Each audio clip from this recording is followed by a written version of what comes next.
Hello there, welcome along to the Sweet Spot. It's Bruce Millington and Steve Palmer on the Racing Post's weekly golf show, which dissects what happened last week and looks ahead to what we've got coming up. And we've got some great action this week. It's the start of the FedEx playoffs. I don't think it's called that, but Steve will tell us what it is called. But it means all the big guns are out in New York. Got a good field assembled in the Czech Republic for the Czech Masters. And up at Carnoustie, we've got the Women's Open. So hopefully plenty of decent tips. And there were loads of really good tips last week, Steve, I felt for you. I mean, we came so close, didn't we? But it was a brilliant week of tipping. It just didn't quite work out how we wanted, did it? It was like a great movie, and then the final scene, it just didn't transpire. How are you feeling? Where's your pecker at the moment? It always improves by this time on a Tuesday morning. Yeah, obviously on Sunday night, very, very low. And Monday is the recovery process. I mean, the Cazoo Classic started off so promisingly with Rasmus Højgaard, 3-shot lead going into the final round, trading at 8-11. Made a very nervous start, didn't he? A few wild drives. The putter wasn't behaving.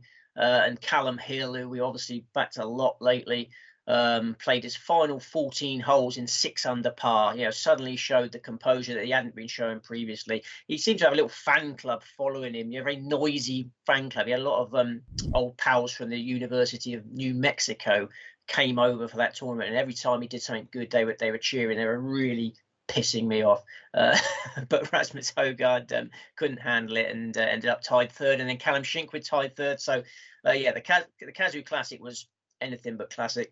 Oh. And then we had the same situation, didn't we, in the Wyndham? We had a 3-shot lead going into the final round. Russell Henley. How many of your chickens had you counted going into Sunday morning? Had you counted any of them? No, I hadn't, because after what happened to Harris English the previous week, you realised that you couldn't count any of your chickens until they'd hatched. And I think the 11th hole on Sunday seems to be where it all goes wrong for us. Harris English, it was the 11th hole on the Sunday where it all went wrong. Russell Henley missed a 2-foot putt on that 11th hole in total control of the golf tournament. And then he bogeyed the 12th straight afterwards, bogeyed the 14th. And then on the 72nd hole, he missed a 3 feet and 11 inches on the 72nd hole. He missed the playoff places by a shot. And it wasn't just him. I mean, Webb Simpson, he missed birdie putts at 15 and 16 from very, very short range. If he'd made both of them, he wins the tournament. Kevin Na horseshoed out on the 17th hole. If that goes in, he wins the tournament. So, 3 good chances in that one and no cigar. So, I mean, I'm starting to feel a bit like Tiger Woods did before he won that 2019 Masters, because he spoke about how his kids had never seen him enjoy golf because they were too young or they weren't born, because he had back problems when they did arrive. And my daughter just hates golf now. She just sees daddy in pain through golf. She forgets the joy we used to have. The trips to Mauritius, the trips to Seychelles, the trips to Disney World. That all came about through golf winnings, young lady.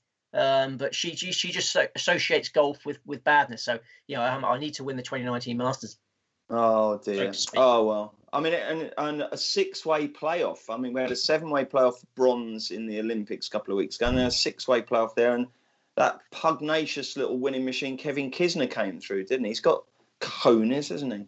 Well, it's fascinating, isn't it? Because he's played in 5 previous playoffs and lost all of them, gets in a 6-man playoff and wins it. So, yeah, absolutely. He did the business there. But we move on. I must give some shout outs. To the people that support me, because the reason I'm feeling quite positive is because people have rallied around me. I mean, John Owen from Formby, the king of Racing Post readers, he gave it one last go last week after the Harris English debacle. He emailed and said, "That's me done. I can't handle it anymore. It's too distressing." And then last week he said, "I'm going to go to the well one more time with Webb Simpson." So I really feel for John Owen from Formby. I want to thank him for the support he's shown through the years. I think John Owen from Formby is the greatest ever Racing Post reader, don't you? Absolutely right. He's bought every edition. The 12,000th edition was on Monday, and he's bought all 12,000. He said, but he's just had enough of golf betting now because it's become too traumatic. I completely understand him. There's others who've emailed support as well. Adam Chamley said he was punching his eyeballs out on Sunday. So he takes it very seriously. He's a fully committed character, as Adam Chamley. Frankie Burton always comes up with a kind word at a time of crisis. Big fan of Frankie Burton. Connor Brown, another good man I like him a lot. Darren Walker emails me every week. So these are the characters that are keeping me going through this rough patch. Oh, good. And also, Steve, let's be honest. Let's look at what's happening in the world around us. I mean, come on, you know. Well, we won't talk about climate change, but yeah, no. At least we're not just chasing that, is after it? There's all plates sorts of bad things happening. No, I mean, the scenes in Afghanistan, yeah, they do bring it all home, don't they? Don't get me wrong, though, Steve. I mean, it must have been difficult. One thing I do want to ask you, because everyone asks me, because you're not on Twitter, so they'll come through me for some reason. Is it ever a point where you think, do you know what, this laying off lark, I might actually start giving it a bit of a whirl? Well, they're both odds on, weren't they? Henley and Hogarth both odds on going to the final round. Yeah, you could have locked in a fair bit of profit there. And Harris English the week before, you said he was 5s on. So, perhaps you should just take some money off the table and just soften the blow. I mean, when they're getting to odds on and 5s on, it's not going to cost you anything. If you back Harris English at 45 to 1 or whatever it was, and then you lay a chunk off at 1 to 5, and then he goes and wins, I promise you won't feel any less elated.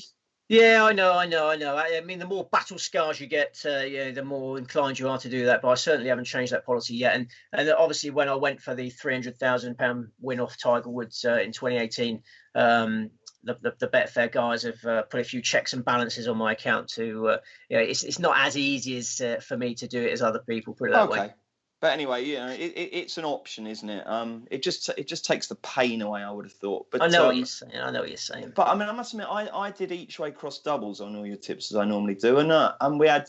Well, I made the good decision to take slightly shorter prices with Sky Bet because they're offering much bigger, much more places, and it came to a really decent win. So hopefully, a few people have had those each way doubles and had a nice win. We almost had it all, didn't we? Didn't we almost have it all, as Whitney Houston sang? But I don't remember what the next line is. I don't know if it's got anything to do with Kevin Kisner and people like that. But, no. Your patience must have worn thin with Russell Henley now. I mean, that was a worse capitulation than Harris English's, because Harris English had a lot of excuses. He was playing with a raging Bryson DeChambeau, the slow play issue. There's no excuses for what Russell Henley did there. It was just. I think Henley just is, he's not a choker, but he's someone who does feel the pressure. I mean, they say that, don't they? He does have temperament issues. And all the more reason, really, when he gets himself in this position like that, to maybe just, at the very least, cover your stake or give yourself, a nice chunk of money. Because if you're on at big prices and they're odds on, we need to start thinking about it, don't we? Sure. Well, I don't think I'd be rushing about Russell Henley. I'd be surprised if I back him again. He's really disappointed me there. As a Sean Crocker. I mean, Sean Crocker was in second place in the Cazoo after one round. Nice morning tee time on Friday. Misses the cut. I mean, Sean Crocker and Russell Henley have serious question marks against their temperament now.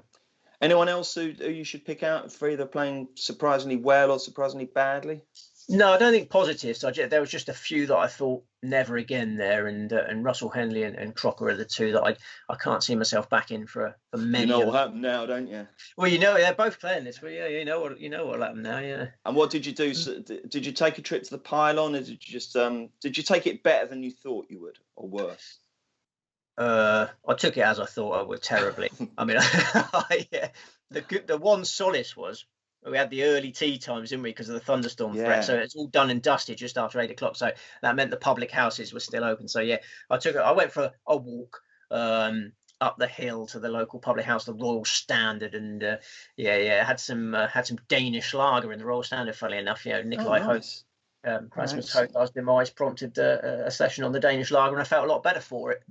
I'll tell you one thing before we sort of cast last week to the bin. Hopefully, I do think it shows, doesn't it? Because Rasmus Højgaard shot that phenomenal, was it 10 under on Saturday, wasn't it? Yeah. I think there's one truism in golf, Steve, is that if a player shoots a fantastically low round, the chances are, it's not always the case, but the chances are they're not going to back it up. I mean, it's statistically difficult, isn't it? And I think it's something punters should bear in mind, because sometimes you get guys come on the leaderboard and you think, oh, wow, look at this fella. Here he is. He's in form. He was fantastic yesterday. But doesn't always back them up, do they? No, not always. But then, there are occasions. I mean, Russell Henley, while we're on the subject of him, when he won the Sony Open, he just went 63, 63, 67, 63, I think. I mean, it does happen. But, yeah, you're right. I mean, that was the one concern about Rasmus. He came from off the pace, pressure-free, and then as soon as he was propelled into that pressure environment, it was a totally different ball game. Oh, well, you've got to laugh, I suppose, haven't you? If anyone you have. in the pub on Sunday, if someone had said, you've got to laugh, haven't you? I presume they would have ended up with a pint poured over them, wouldn't they? Okay, well, if you live in Weymouth, don't go up to strangers and say, you've got to laugh. Okay, I don't think it works. Right then, onwards and upwards. I think so, yeah. We've got 3 tournaments this week, so, yeah, we should be excited. We are excited. I think it's a good chance of getting the double this week, and there's a few doubles I want to recommend. All right then, mate. Right, should we start with the Northern Trust? No, should we start with the European Tour event? Yeah, we'll start with the European Tour event. Chronological. Yeah, let's keep it chronological. It's called the D&D Real Czech Masters. I don't know if there's a fake Czech Masters, but this is the real one. And it takes place at, I think, the Albatross Golf Resort, which sounds very nice.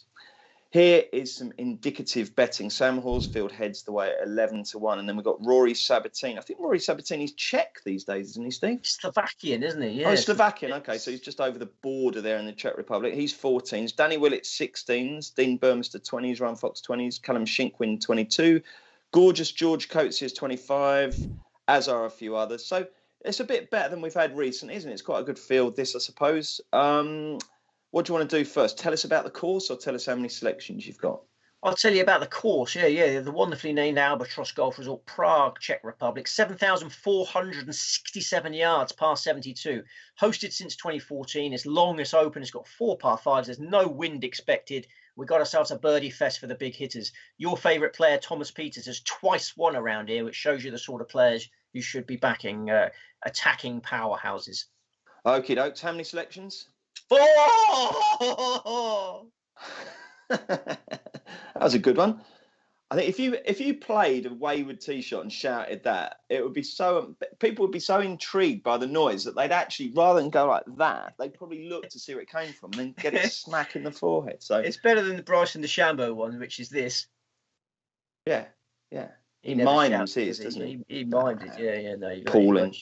There's only 2 things that get Ewan Murray's goat, isn't there? Everything's wonderful in the world of golf, apart from people who don't shout 4 and anyone who spits on the golf course. Both of which are absolutely. It's right to be outraged by both of them, but he gets very sanctimonious then. Dustin Johnson's a good spitter, though, isn't he? He's almost a professional spitter, Dustin Johnson. He really knows how to spit, doesn't he? Because some of them, I think, particularly in the southern states, they've got a history of chewing tobacco, don't they? That's it. So I think they do this thing where they kind of spit the tobacco out. But I'm sure he's not chewing tobacco. But yeah, when it comes out, it's almost like he's vomiting, isn't it? Like a big soup coming out of him. Yeah. Have you ever chewed tobacco? No, I haven't. Tried I that. Think so. No. Maybe I should get into that. Maybe that'd be my new calming thing. Next week on the show, I'll chew some tobacco. I wouldn't do that. No, no good's going to come from that. Who's the headline selection? The headline selection is a regular headline selection on the podcast. We love him. It's Sam Horsfield, and he's 11-1 favourite. And I apologise to Jack Reeve, your deputy presenter, because Horsfield is his favourite player, and he says he always feels obliged to get heavily involved whenever I tip Horsfield. Last year, that went amazingly well. He won twice for us. He won the Hero Open and the Celtic Classic a fortnight later.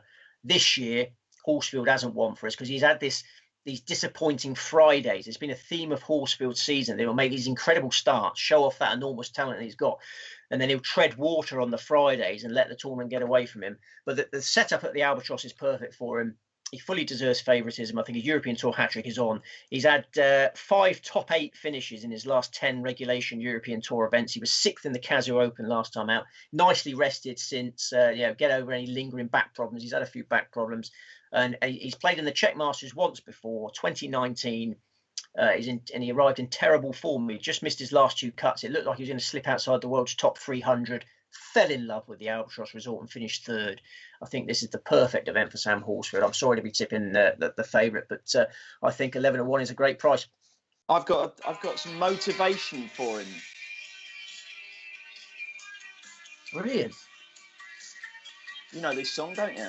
Heard it. I just can't put my finger quite on what it is. Oh no, it's the instrumental version. It's going to take too long. Well, it's Friday I'm in Love by The Cure.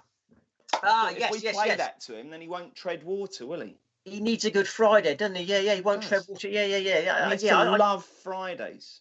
Yeah. I think he will love this Friday. Yeah. I remember Rory McIlroy had a little problem with one day. I think that was a Friday a few years back. Yeah, it's just a thing that's gone on for a few months. It's going to end this Friday. Good. Okay, so we're going with the favourite Sam Horsfield as our main selection, and then the number one Danger. Who's that? It's Callum Shinkwin at 22-1. He was absolutely buzzing after closing with back-to-back birdies for third place in the Cazoo on Sunday. He literally couldn't wipe the smile off his face. Did he try? I think he tried. Yeah. He got the towel off his caddy, and it was still there. And the reason he's so happy is because he's suddenly propelling himself up the race to Dubai standings. He's looking like he can get in the DP World Tour Championship now if he continues this rapid rise. He finished 4th in the Cazoo Open, then he finished 16th in the Hero Open, and then 3rd in the Cazoo Classic. And the Albatross, ideal terrain for him, the same as Horsfield, massive driver. He was 9th at the Albatross in 2017. So, I expect Callum Shinkwin to provide the main threat to Sam Horsfield. And then who have we got? And then we got a 20-1 chance. Dean Burmester, one of the most powerful drivers in the world, perfectly suited to the Albatross. But he's not just a one-trick pony these days. He's really sharpened up his short game. He's become a great putter, and he's improved his temperament. He's trying to be less hard on himself. We can all learn a little bit from Dean Burmester. And that tactic it drew immediate dividends. He won the Tenerife Open at the start of May. He followed up with 4th place in the Canary Islands Championship and 6th in the British Masters. Hasn't played since 40th place in the Open. I think Burmester returns with a bang. He's never arrived at the Czech Masters with a higher world ranking than he has currently. This is very Fred Funk tipping, isn't it? Take the 4-iron out the bag and go straight down the fairway. They're all very short, aren't they? Anything exotic for us for the 4th selection? Yes, Nikolai Højgaard. Oh, it wouldn't be a sweet spot without a Højgaard being tipped, would it? This is it. No, all my 4 are blessed with immense length. They would outdrive Fred Funk by about 500 yards, these guys. I think length is crucial on this track. Højgaard has been in good nick. He was 14th in the Cazoo Open, 21st in the Cazoo Classic, and between the Cazoos, he missed the second cut in the ISPS Hander. There were 2 cuts in the ISP Hander. He missed the Sunday cut. And then he missed the cut by a shot in the Hero Open. So 2 narrow failures in between the Cazoos. I don't think the cut line will be a worry this week. That the Albatross sets up perfectly for Nikolai. And yeah, Rasmus Højgaard must have inspired him a little bit. He put on a good show for 3 rounds. His twin brother can do likewise this week. I see Pod's playing this week, isn't he? So they're all sort of trying to suck up to him, cozy up to him for a Ryder Cup invite, aren't they? Yeah, there's still spaces up for grabs. I mean, Sam Horsfield wins if Sam Horsfield wins this week, he will be on the radar. Sam Horsfield's good enough to be in the Ryder Cup conversation. But you hate Ryder Cup conversations, don't you? At this stage, don't you? Yeah, I do. I'll have a conversation with you just before it starts on that. Yeah. Okay. I look forward to that. Right then, who was the last one off the list? Let's torment ourselves. Well, I tell you what, the Czech Masters were the absolute doddle compared to the Northern Trust in terms of off the lists. Vincent. No one. Yeah, no, Vincent Norman. Yeah, Vincent Norman, who was our man last week and had his first sort of flop as a professional. Vincent Norman would break my heart. Yeah. Okay. Right. Hopefully there'll be no broken hearts this week. Let's move across to New York, the Northern Trust. Taking place is it called the Liberty National, is it, Steve? Liberty National, yeah, New Jersey. Yeah, but it overlooks the Statue of Liberty. I was reading all about it, how they reclaimed the land, and it used to be an old sort of gasworks. Very interesting. It used to be a rubbish dump, didn't it? Yeah, it used to be a rubbish. Yeah. Let's hope our tips aren't rubbish. Well, yeah, exactly, yeah. But the field's certainly not rubbish, as this run through the betting will show. Big Johnny Rahm is back out. He's 10s. Jordan Spieth 16s, Dustin Johnson 18, Colin Morikawa 18, Xander Schauffele 20, Rory McIlroy 20, and then it's Brooks Koepka, Justin Thomas Bryson, DeChambeau 25-1. I wonder if this will be the week when we get the Brooks v Bryson showdown. And it's 33-1. So as Mavis says from accounts when she's walking through the office before the office sweepstake for the Grand National, they're all good ones, aren't they? They really are. Steve, just tell us a little bit about what we've got coming up in the next 3 weeks. And can we bet on who actually wins this whole thing? Don't think so. I think the bookmakers gave up on it, just found it a little bit too overwhelming. You should be able to, shouldn't you? You can bet on pretty much everything these days. You should be able to bet on everything in the whole darn world, shouldn't you? But no, I don't think so. But we've got the top 125 going to post here, and then the top 70 next week in the BMW Championship. Then the top 30 move on to the Tour Championship. It used to be a 4-leg affair. We only got 3 now. And that's the handicap thing, the final one of those, isn't it? Absolutely. The bloke with the most money gets the head start, yeah? Yeah. I mean, it's what the handicap won Dustin Johnson the whole pot last year, if you remember rightly, because Xander Schauffele outscored everyone in the Tour Championship. But Xander Schauffele started the tournament 7 shots behind Dustin Johnson. Dustin Johnson wins the pot. Okay, right. So anyway, with this, they're all off levels, aren't they? So tell us about the course. Yeah, 7,410 yards, par 71. It's hosted this tournament 3 times, 2009, 2013, 2019. It's changed a lot through the years. The 2019 edition, by far the best course for me. It was very soft before that event. It's even softer this time. Some heavy rain falling as we speak. More to come. I don't think it will dry out until the weekend. Very small greens, strong ball striking required. Don't forget 2017 President's Cup as well. Okay, what happened then? America won 19-10, absolute rout. Good memory. Well, that was played at this course. Okay, how many selections? I got 5. Couldn't get it any lower than 5. I had 9 on my shortlist for a ruddy long time. There's 10 each way places available with one firm this week. Let's get involved. Which with firm? 5. Let's name them. Boyle Sports. Well done, Boyle Sports. Okay, right then. I don't know why I paused there. We've done the betting. We've done the course guide. Without further ado, let's get the headline tip. This is why I'm so excited about doubles, because I think Sam Horsfield is going to win the in Czech quite comfortably, and John Rahm can be double with him. John Rahm 10-1, Sam Horsfield 11-1. It doesn't sound very exciting until you put them together and you make a 131-1 double. If you tell me that's a 131-1 chance, I'll tell you you're correct, but. You wouldn't want to lay it, would you? If someone came up to you and said, I want a $5 on the John Rahm Sam Horsfield double, and you worked it out, you go, well, I'm not risking whatever it is, 650 quid for that, would you? Absolutely. But the bookies are. You put that much better than I did. I was surprised to see double figure odds about Rahm this week. I think the COVID situation is a positive rather than a negative, if you'll pardon the pun. He catches it every week, doesn't he? I mean, is there half a chance he could catch it again? I mean, he's defying medical science here, isn't he? There was a few remnant particles that cost him on that for the Olympics, but he's had no symptoms throughout this. Yeah, this is a strong man. He's built like a bull, isn't he? You could run a tank over him and you probably wouldn't even notice it's happened. COVID has not touched him, and he's just freshened him up for this. He didn't have to go over to the Olympics in Japan. He was enjoying his family time at home. He just started to just zone out for a bit. He's got a young kid there. He's had a lovely month off since the Open. Family time, freshen himself up for the FedEx Cup playoffs. And I think he's got. I think Steve, he's gone from a bull to a hippo. He's putting a lot of weight on, isn't he? He's getting into the kind of Tim Heron territory. Yeah. But he carries it well, doesn't he? He looks a sturdy man, doesn't he? You wouldn't want to upset him, would you? I think he's a strong. He's not a fat man. He's a strong man. There's a big difference between. I think he's veering into. I think he's crossing the line. But anyway, you never know. He might have gone on a diet since we last saw. But anyway, the main thing is he's a darn good golfer, isn't he? And will this course suit him? Well, you must remember he's a darn good golfer who would probably almost certainly be top of the FedEx Cup standings if it wasn't for the first COVID one that took him out. The Memorial, he was going to win the Memorial. He's miles clear in the Memorial. And basically over the last 13 months, he's gone up a level over the last 13 months. He's established himself as the world number one. In the majors this year, he's by far the most consistent in the majors. 5th in the Masters, 8th in the USPGA, won the US Open in Grand Style, 3rd in the Open. And now he wants this first FedEx Cup. He knows he should be. He knows how important it is to be number 1 seed going into the Tour Championship, as we discussed. I think he'll be fully up for this. And he's played the course once before, 2019. Open with a 64, finished 3rd. Lovely. What can you ask for? No, absolutely. I mean, it is a strong field, though, isn't it? Obviously, it's hard to think of many who aren't present this week. So, it's pretty much a major quality field, isn't it? Louis Oosthuizen's the only one out, really. Yeah, he's got a slight sore neck, he says. Yeah.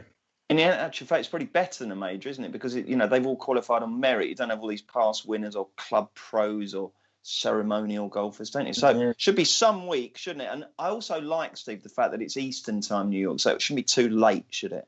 Yeah, that's what we like. Yeah, absolutely. Okay, so we've got 4 dangers to the 10-1 headline pick, and they are. Next best is Colin Morikawa at 18-1, the current number 1 in the FedEx Cup standings. He'll know how important it is to keep hold of that position with the handicap system that we've discussed. Morikawa obviously oozing confidence. When you study what he's done, it really hits home. Only him and Tiger Woods have managed to win the USPGA and the Open Championship before their 25th birthday. Morikawa's only 24, 2 majors, just boom, like that. Now he's got the FedEx Cup in his sights. He didn't make an impact at Liberty National. I've got to pronounce my T's. I get in trouble with this because Grace needs to pronounce her T. She copies me all the time. I never pronounce my T's. He failed to make an impact at Liberty National in 2019. But you've got to remember, he'd only been a professional for a couple of months. That was his FedEx Cup playoffs debut. 2 years later, he's world number 3. Amazing progress. The only negative I can find against Morikawa is how soft the course will be early in the tournament. First couple of rounds, I think it's going to be very, very soft. So it's very long. But even with a mid-iron in his hand, Morikawa peppers the pins. He's the best iron player in the world by a country mile. And very small greens at Liberty National. So I think that iron play counts for a lot this week. Are you tipping Hovland again? No. No, he's off, is he? He's gone. He's got a T in his name. You're teasing me with T's now. We've got Rahm, we've got Morikawa, and we've got Patrick Cantlay. Patrick Cantlay at 33-1. Like Rahm and Morikawa, former world number 1 amateur, always destined for greatness. Unlike Rahm and Morikawa, he's not won a major yet, but he's won 4 PGA Tour titles, and all of them have come on bent grass greens. He's putting on his favourite putting surface again this week. He loves his bent grass greens. Just over a couple of months ago, he won the Memorial. Obviously, very lucky that Jon Rahm had to pull out, but he still had to win that tournament. Went up against Morikawa in a thrilling playoff and came through that. So I think Cantlay could win a 5th title this week. He played at Liberty National in 2019 and finished 12th. I think the course sets up wonderfully for him.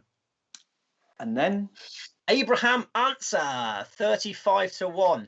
Walking on air after finally getting his maiden PGA Tour title. He'd had so many near misses, and he was so unlucky in all those near misses. It's not like he played badly. People just played exceptionally well to beat him. So he finally had a bit of luck in the St Jude Invitational. Harris English crumbling from the front, and then in the playoff, second extra hole, brilliant birdie to win it. He's had a week off drinking tequila. He loves his tequila, Abraham Ansah. So he's had a week off enjoying himself. But I think he'd come back strong. And he's coming back to a course where he finished runner-up in 2019, last time it was played. Patrick Reed beat him by a shot. And Ansah was not playing well coming into that tournament. So he clearly loves the course.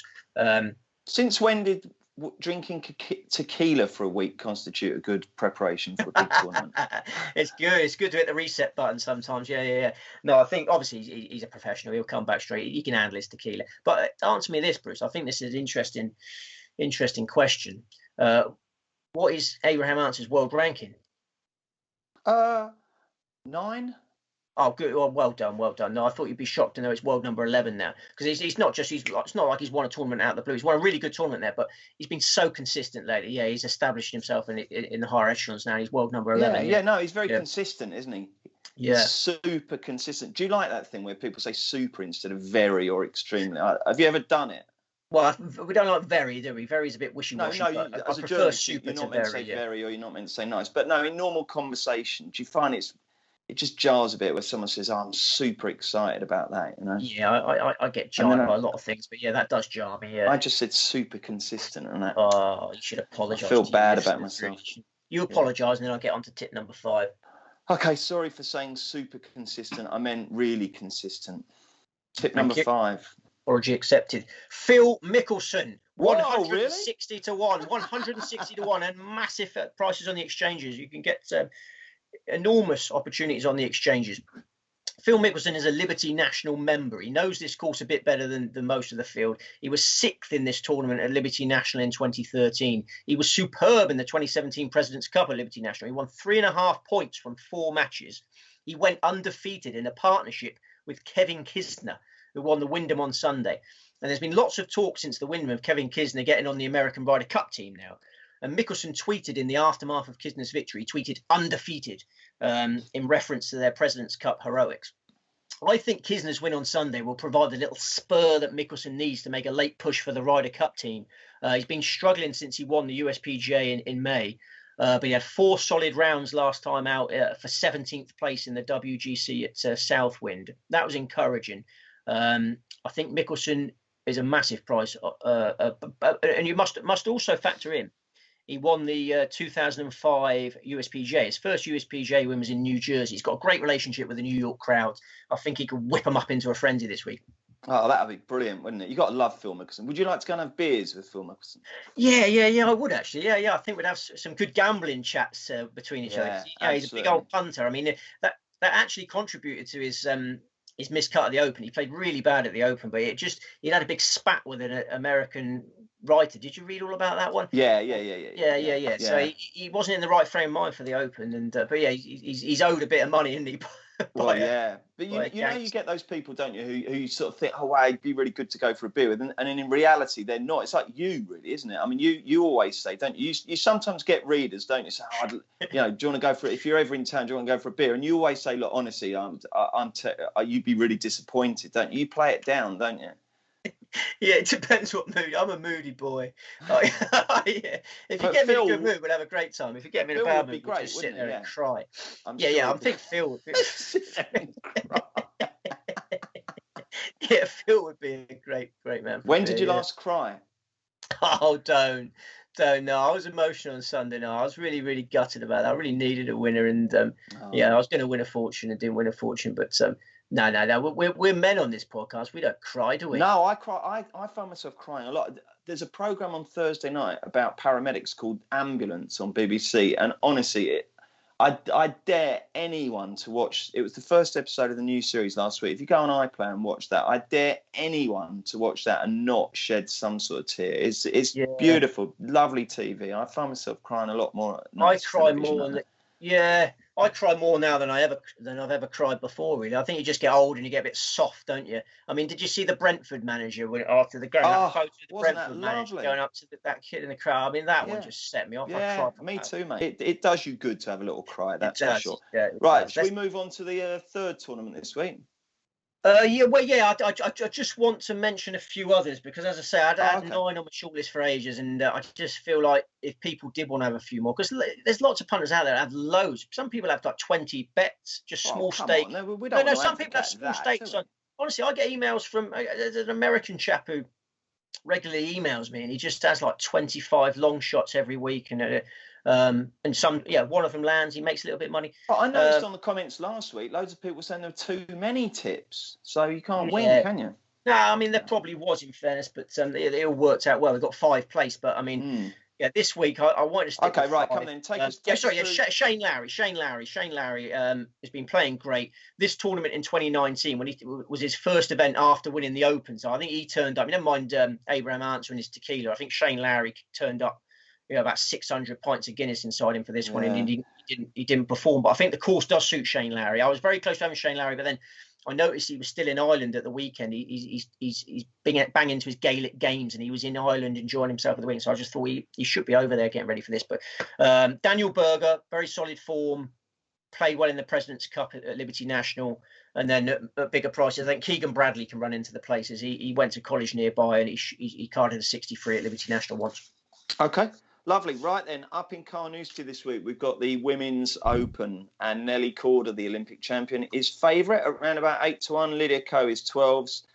Ataya Titikul is 16s. Aria Jatanagan is 22s. Imbi Park, stop smiling. Imbi Park is 22s. So is John Jun Lee's 6, 22s, and it's 25-1 bar. So Carnoustie, that's one of those courses, Steve, isn't it? That if the wind is benign, then it's easy and they rip it apart. And if it blows a bit and there's a bit of a hoolie, then all hell breaks loose. What are the weather, not the weather gods, but the weather guessers saying? We've got a cloudy and breezy forecast with some cold mornings. So, not very pleasant. Not very pleasant for your Nelly Corders of this world. You're not in your sunshine state now. Nelly Corder's a Floridian. You wouldn't fancy her this week. She's. What's the name of the girl who won it last year? That was a lovely story, that wasn't it? What was she called? German girl. Do you remember?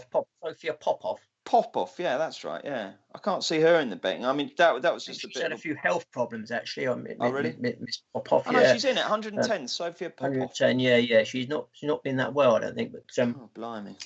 Yeah. Not great weather for Nelly Corder. I mean, obviously she's the hot pot, short price favourite as she was for the Olympics. I missed out on the Olympics, but this one, she's used to Florida sunshine. She's in Angus this week. You're not going to like Angus, Nelly. Have you been to Carnoustie? Yeah. What's it like? A few times. Yeah, I mean, it's the history you can. Yeah, the course is impressive. Yeah, really difficult. You know, it's got a proud history. Yeah, very quiet place normally. Yeah, it's quite nice. Yeah. Okay, how many selections have we got here, Steve? One. Right, yeah, then who's it going to be? One, because the men's events require a heavy investment. 5 and 4 with a few short prices. I only want one in this, and it's going to be Leona Maguire at 40 to 1. 26-year-old. You tipped her for the Olympics, didn't you? That's right. Yeah. Leona Maguire, 26-year-old Irish lady, loves her links golf. Former world #1 amateur. She was top of the world amateur rankings for 135 weeks, which is a record. Shows the pedigree she had. She was low amateur in the 2016 Open. Now she's really starting to establish herself as one of the best professionals. She's only been a professional for 3 years. And the Evian Championship at the end of last month, which is a major, showed how good she's become. She carded a final round 61 to finish 6th in the Evian. Then she was 23rd in the Olympics, 15th in the Scottish Open last week. And that check she got in Scotland last week crashed her through the $1 million mark for career earnings. Now I think she's going to get a nice big trophy to stuff all that cash into. Excellent. Jolly good. I actually looked into the trophy. You don't get a claret jug. You think, like, for the Open Championship, would it be like a claret jug replica? I looked into it. It's actually very sexist, if you don't mind me saying. Very sexist. It's a vase. It's just a vase, like as if the ladies want to put flowers in the vase. I don't know who came up with that. I thought you were going to say like a prosecco jug or something. No? Well, it's not. It's like the men get the claret jug and the ladies get a vase. That's no good, is it? There's plenty. I'm sure there's a decent purse though, Steve. I'm sure they'll go home handsomely remunerated, whoever wins it. And you think that'll be Leona Maguire? I do. I think 40 to 1 is a fair old price. I don't think Nelly Calder's going to take to Angus. Okay, mate. Jolly good. Anything else to add? Any other thoughts? Anything you're looking forward to between now and next week's show? Well, doubles. We must stress doubles. Oh no, we haven't tip reiterated either. Have we? Tip reiterate. Let's tip reiterate. Okay, let's reiterate. We'll start with the D&D Czech Masters. Sam Horsfield, Callum Shinkwin, Dean Burmester, Nikolai Hogard. The Northern Trust. John Rahm, Colin Morikawa, Patrick Cantley, Abraham Anser, Phil Mickelson. And the Women's Open. Leona Maguire. Jolly good. Okay, so anything doubles-wise you want to...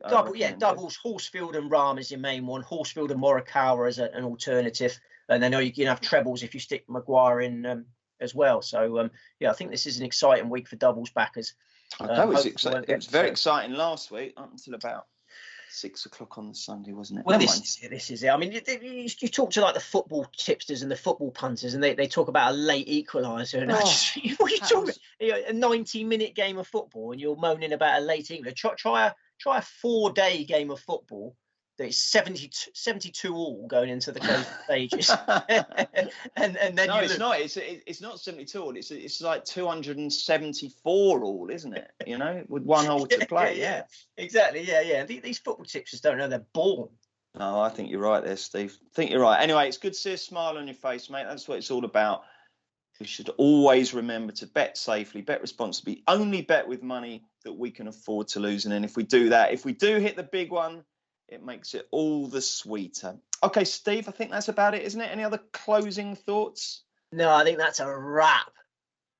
All right, mate. Jolly good. Right then, thank you very much indeed, Steve. Jack is your host next week on The Sweet Spot. I'll see you in a couple of weeks. Have a fantastic week.